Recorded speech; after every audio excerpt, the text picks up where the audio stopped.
I'm a former Call of Duty world champion. Big Timer just went so clutch for Optic. I played for Optic Gaming. I traveled all across the country and across the world competing for hundreds of thousands of dollars in prize money against the best players in the world, and I was really good at it. Big Timer, you the captain of the squad. One of the best players in the game. Big Timer on a roll right now.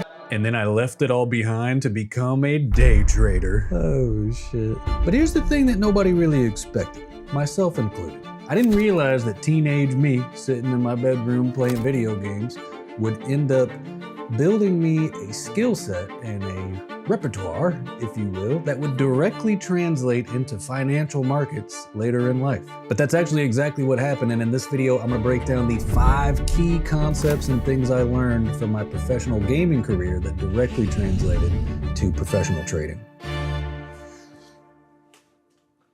All right, let's do a little thought exercise for a moment. I need everybody to close your eyes. Close your eyes, please, and imagine this is Black Ops 2, rewind the clocks, 2013, and we're about to spawn in. It's Slums Capture the Flag.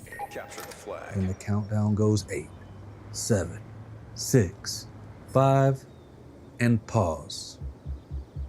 Now, this is a very critical time in the game, but you have to realize at this point, the game has not even started yet. So what's going through my head exactly? Let's say this is my team spawn, and this is the other team spawn. I know that 2 of my teammates like to go to the right side of the map, 1 likes to go to the left, and my job was to cover the middle. And the other team probably had a similar sort of deal going on there. Now, as the guy responsible for the middle of the map, there are multiple ways that I can go about taking this fight. I could throw a smoke over the wall and rush him. I could throw a stun in order to get an advantage.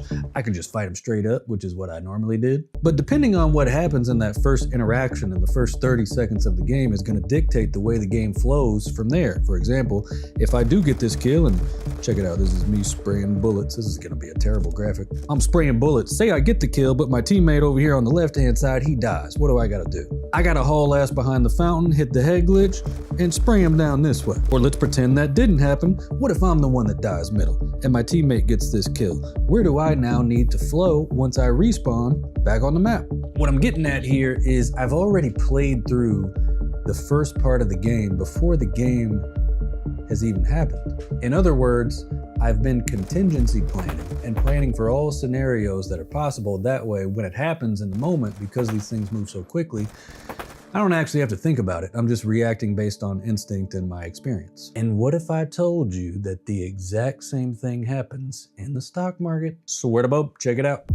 Before I enter every trade, I am contingency planning, and I'm planning for all the possible scenarios. What's gonna happen if the stock immediately goes in my favor and I get a win? How am I gonna take profits? Am I gonna sell a third and then put a trailing stop on the rest? What about if it immediately goes wrong? Where am I gonna stop out at? Am I gonna stop out on the full position? Am I gonna stop out on half of it? Hell, what if I have an idea for a trade and it doesn't hit my stop or the target, but I thought something was about to happen in 15 minutes and now 2 hours have gone past and nothing's happened? What do I do in that situation? I come up with answers to all of these possible scenarios so that whatever happens in the market, which includes an element of randomness, I've already contingency planned for it, and I don't gotta think that much. I've already done the thinking ahead of time, and so now I just need to react.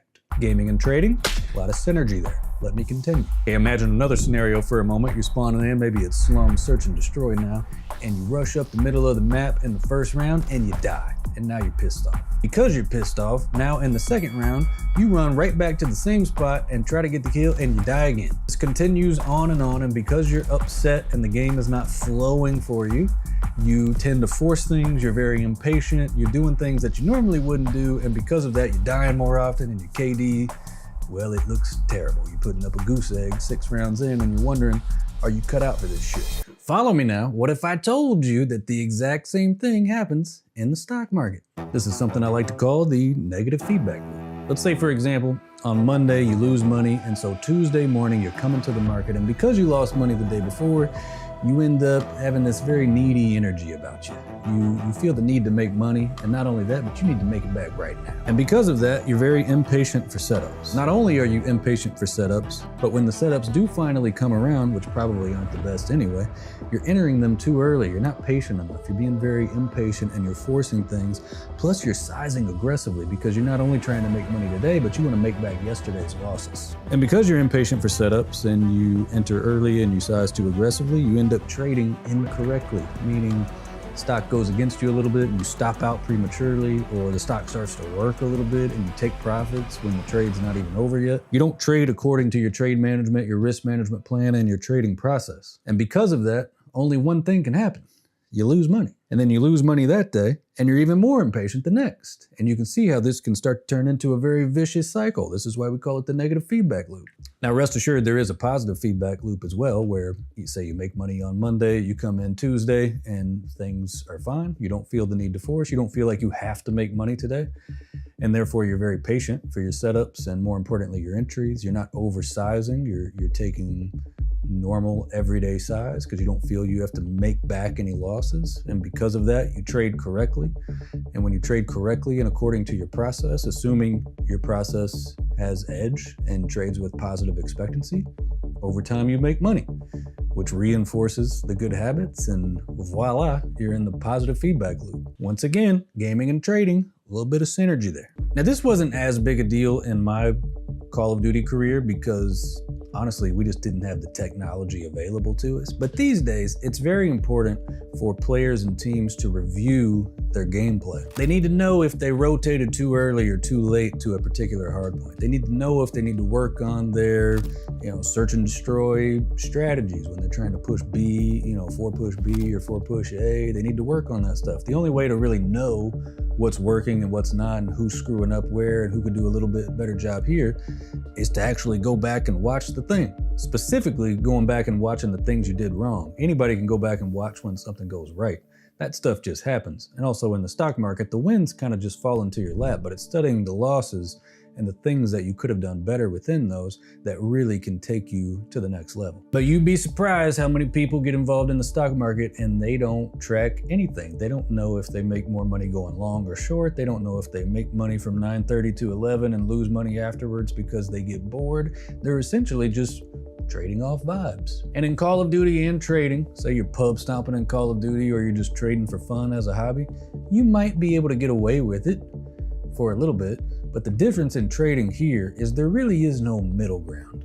You're either really good at it or you lose money. In COD, there's way more progression. You can be a beginner, you can do good in pubs, you can be an okay competitive player, you could be a challengers player, and you could be a professional. Trading, it's very binary. You're either really good and you make money, or you're not really good and you lose money. So I would say this one in particular, it's actually much more important in trading to go back and review all of the things that either make you or don't make you money in the market, and figure out what are your strengths, what are your weaknesses, what can you cut out, what can you double down on, because it's those people that actually have some longevity and are able to sustain through multiple market cycles and continue to adapt in the market, which brings me to my next point. Now, the fourth concept is how the meta is always changing. Back in my day, I'm thinking late 2008, Call of Duty 4.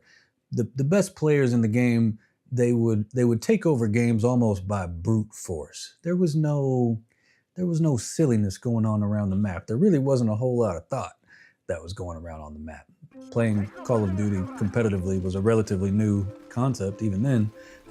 And so they would brute force their way through the map, and they would just challenge every gunfight, and if they could shoot straighter and faster than you, then they would win the game. Believe it or not, 2009, I was one of the new guys. I was the new kid on the block, and we came up with some different strategies, if you will, in order to combat these guys. For example, if I'm running back alley on Crash Dom, and I see you, instead of me just standing there and shooting at you, I'm gonna drop to the floor real fast and see if you can shoot me on the floor. Started drop shotting that ass, boy. Or maybe I didn't even want to fight you with a weapon at all. Maybe I would just wait for you to hop on the flag on B, and I'm sitting in the corner cooked up, 3 nades.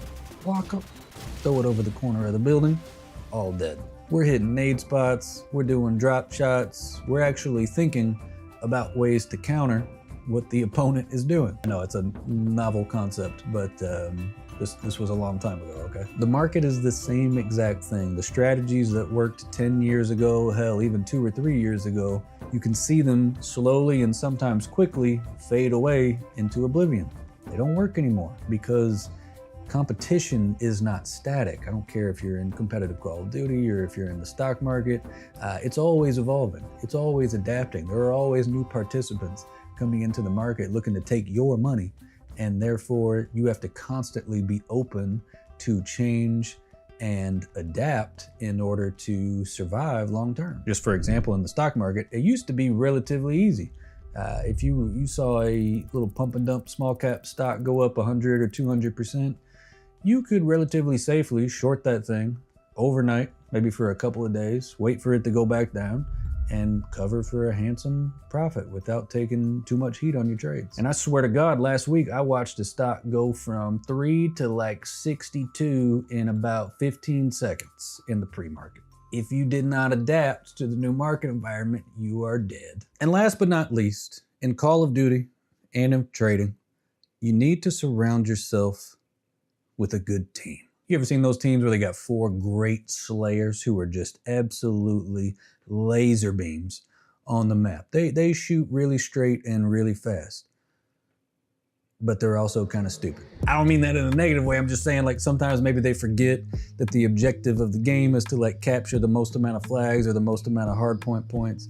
And so they don't really work together well as a team. You got to throw in a little objective work in there. You need a couple of slayers. You need somebody really focused on the objective. You maybe need a utility player who's kind of a jack of all trades type of deal. But really, there's not a whole lot of those players in COD, at least back when I played. JCat comes to mind. My boy, what's going on, baby? But trading is very similar in the sense that I myself, I find myself pretty good at certain areas of the market, but I do have blind spots. For example, you could be a great breaking news trader, but you're not really informed on biotech companies. So a phase 2 clinical trial comes out, breaking news, catalyst, the stock is getting ready to move, and you've got 10 seconds to react, but you don't really know if this is a positive or negative catalyst. Well, I'll be damned having somebody in your pod or your trading group that is knowledgeable about these things. They could be worth tens or hundreds of thousands of dollars in that moment